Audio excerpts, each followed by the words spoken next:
Ya, bismillahirrahmanirrahim. Assalamualaikum warahmatullahi wabarakatuh. Waalaikumsalam warahmatullahi wabarakatuh. Baik, langsung saja. Kami dari kelompok 13, mata kuliah metodologi penelitian dari kelas 5C, yang beranggotakan di sini ada saya sendiri, Mayunda Oktaviani, dan juga dua rekan saya. Yang pertama ada Kak Hasanuddin, dan yang kedua ada Hana Zahra Awaliyah. Nah, di sini mendiskusikan mengenai beberapa unsur-unsur yang ada di dalam jurnal. Nah, sebelum itu izin untuk share screen jurnal yang kita pilih.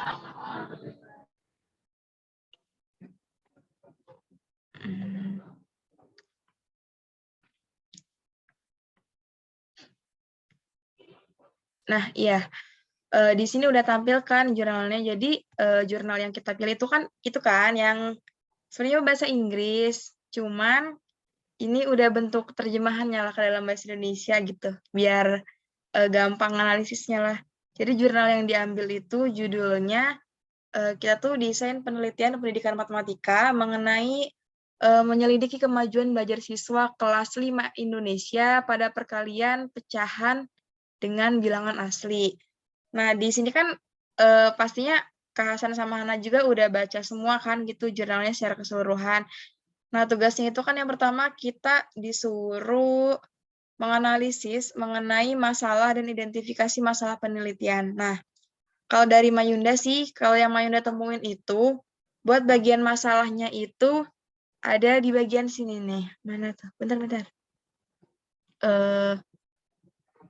Mana tuh?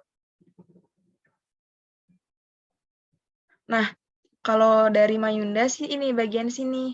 Yang bagian namun kita tidak tahu apakah siswa tahu dan memahami arti dari prosedur dan algoritma yang ada di baliknya.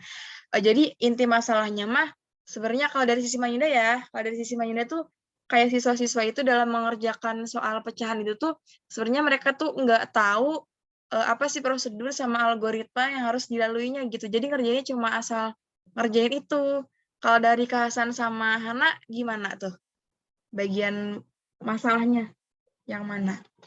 Atau sama aja gitu kayak Mayunda juga? Ya mungkin kurang lebih sama sih dari yang Mayunda paparin. Ya, kalau dari Kak Hasan gimana? Takutnya ada tambahan atau mungkin nemu masalah lain gitu lah di dalam jurnal ini?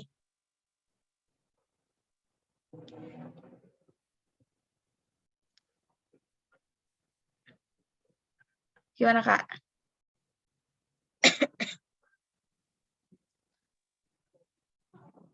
Gak ada suaranya. Nah, ada. Ya, kirain ada suaranya. Yang nggak beda jauh sama yang tadi Mayunda sebutin sih.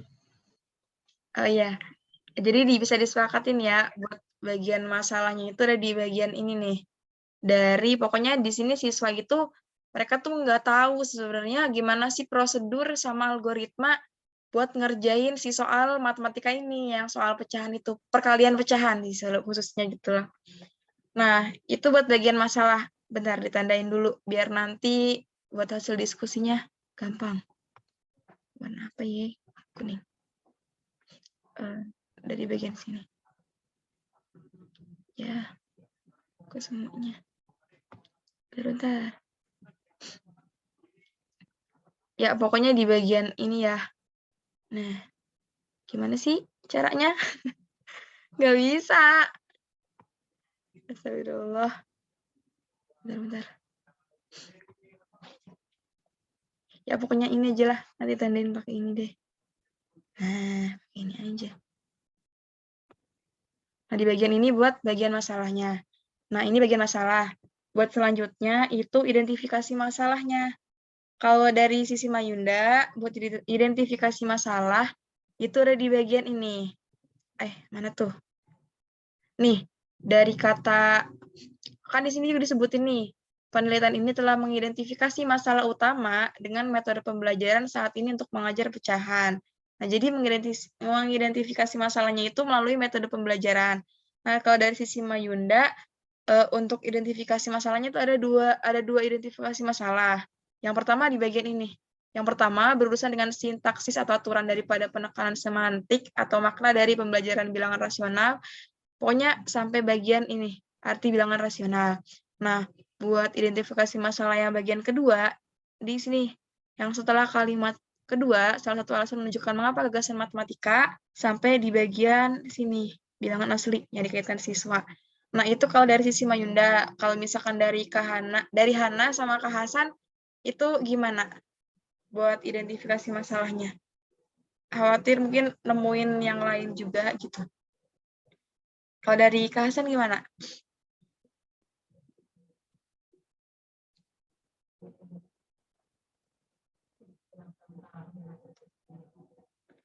Dari Hana atau Kak Hasan boleh.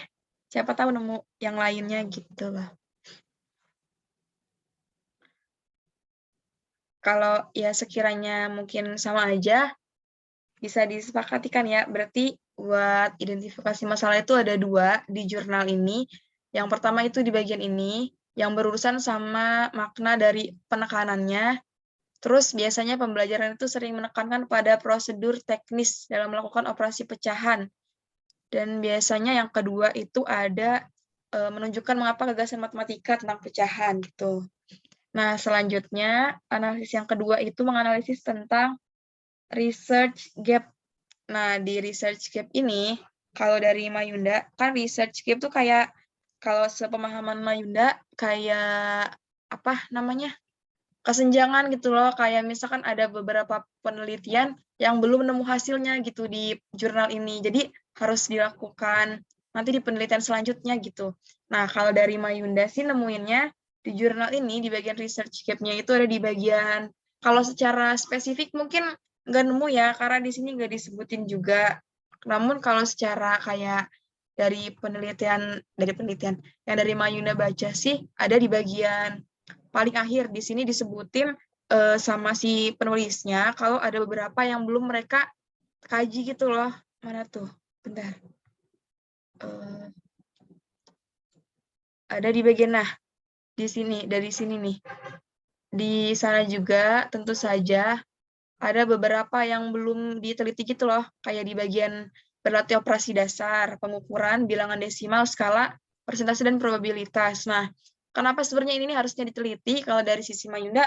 Karena ini merupakan kayak proporsinya gitu loh, proporsi dari pecahan tuh kayak gimana ya? Kayak ini juga sebenarnya bisa mencakup pecahan-pecahan gitu. Jadi kayak perlu dikaji juga gitu. Cuman di jurnal ini yang dikaji cuman pas bagian pemecahan masalah pecahan aja gitu loh. Nggak semuanya. Makanya di sini disebutin tuh. Kalau misalkan saran untuk penelitian selanjutnya adalah tentang topik yang disebutkan di atas, topik-topik ini. Nah itu kalau dari Mayunda. Kalau dari Kak Hasan sama Hana, research gap-nya bagian mana nih kalau di sini? Atau sekiranya sama aja. Oke. Ya. Nah, buat research gap kan udah ada kan. Nah, setelah itu yang ketiga itu meneliti tentang mana tuh?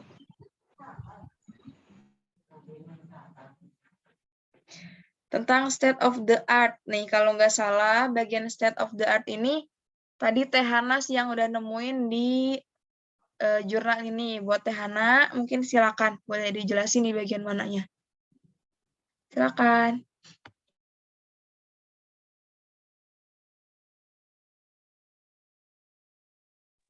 Buat Teh Hana, boleh.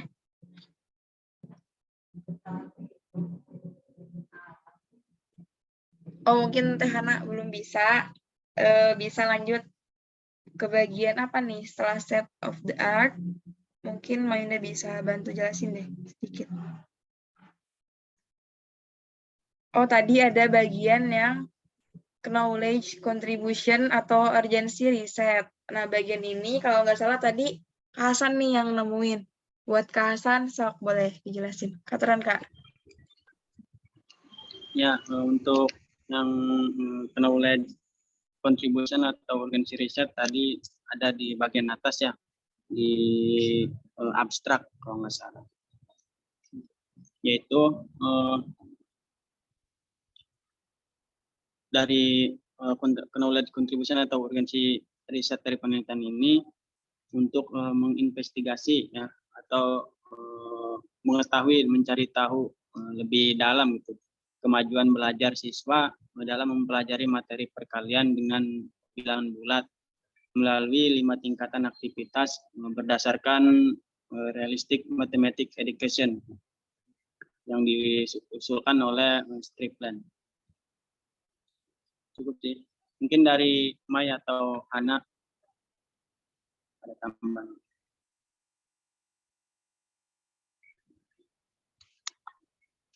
Suara saya kedengeran ya? Kedengeran, Kak? Iya, dari Mayunda juga sama sih sebenarnya sama yang dari Kak Hasan dapetin juga. Karena kan di sini tuh kan katanya nyari urgensi risetnya. Jadi kayak semacam mungkin tujuan gitu ya, sama aja kayak tujuan dari riset penelitian ini tuh apa gitu. Sama sih dari Mayunda juga. Nah, itu bisa disepakati ya. Jadi dari bagian ini untuk mengetahui, pokoknya bagian tujuan penelitiannya. Nah, habis itu Teh Hana udah ada.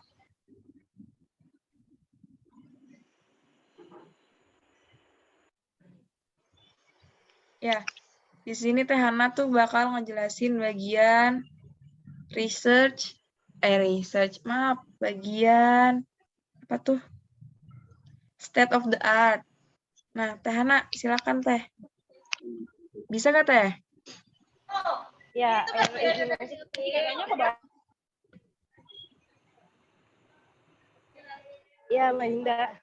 Kedengeran nggak? Kedengeran. Ya.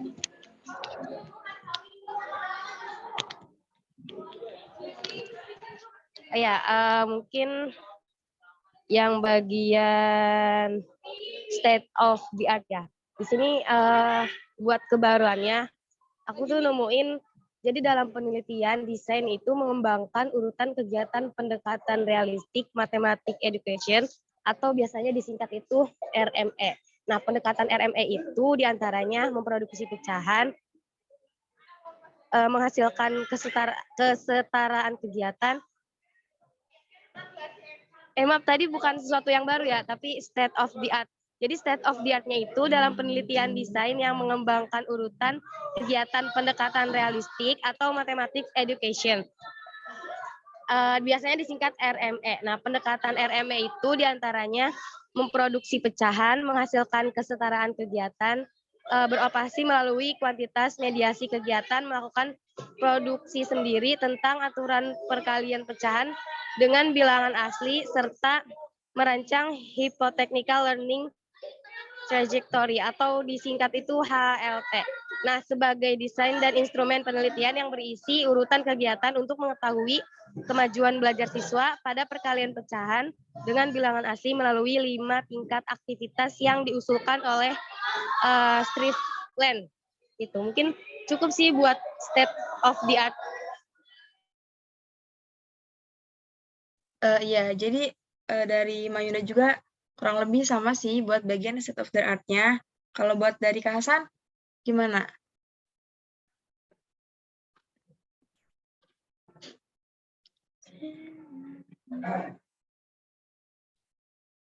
Ya, mungkin Kak Hasan ada kendala jaringan. Jadinya mungkin kurang lebih sama ya. Jadi bisa disetujui bagian state of the art-nya. Udah, oh ya. Lanjut, Kak. Ya, sama kok. Ya. Nah, selanjutnya ada yang terakhir tuh bagian novelty. Novelty juga tadi Teh Hana yang nemuin, kalau nggak salah. Sok Teh Hana dijelasin lagi bagian novelty-nya di jurnalnya. Iya, mungkin. Ya, buat bagian novelty ya. Nah, buat bagian novelty itu aku nemuinnya. Jadi kan novelty itu kayak sesuatu yang baru ya. Nah, di sini tuh sesuatu yang baru dalam artikel yang kita ambil itu adalah menyelesaikan permasalahan yang telah dikemukakan dengan pendekatan RME atau Realistic Mathematics Education. Nah, konteks yang digunakan itu pengukuran panjang aktivitas. Nah, dalam penelitian ini juga memungkinkan siswa untuk menyusun matematisasi mengikuti 5 tingkat aktivitas. Nah, ini tuh merupakan pembaruan dari peneliti-peneliti sebelumnya. Nah, RME itu merupakan proses perancangan rangkaian kegiatan pembelajaran yang dimulai dengan situasi kontekstual. Dalam penelitian ini diilhami oleh 5 prinsip dalam pendidikan matematika. Realistik sebagai kombinasi dari 3 tingkatan Thornhill, fenomenologi didaktis, fundamental, dan matematisasi progresif Trevor. Mungkin cukup sih. Nah, iya. Mungkin dari Mayura juga kurang lebih sama sih, sama yang dijelasin dari Teh Hana itu. Intinya mah sama sebenarnya, cuman cara nangkepnya beda aja gitu, cara pemahamannya. Kalau buat Kak Hasan, gimana? Sama aja? Cukup, sama. Udah jelas kok yang disampaikan Hana. Oke, nah. Jadi itu ya kita sepakatin buat kelima unsur ini, unsur yang kita analisis ini. Nah, sebelumnya Mayunda izin buat stop share screen dulu. Nah, ya, nah tadi jadi tinggal, pokoknya itu hasil diskusi dari kelompok kami mengenai 5 unsur tadi. Yang pertama itu ada masalah dan identifikasi masalah penelitian. Yang kedua ada research gap. Yang ketiga ada state of the art. Dan yang keempat ada novelty. Dan yang kelima ada knowledge contribution. Jadi secara keseluruhan di jurnal yang kita teliti itu ada 5 unsur ini sebenarnya gitu. Lengkap lah gitu udah. Nah, mungkin hanya itu saja hasil diskusi dari kelompok kami. Kurang dan lebihnya mohon maaf. Terima kasih. Wassalamualaikum warahmatullahi wabarakatuh.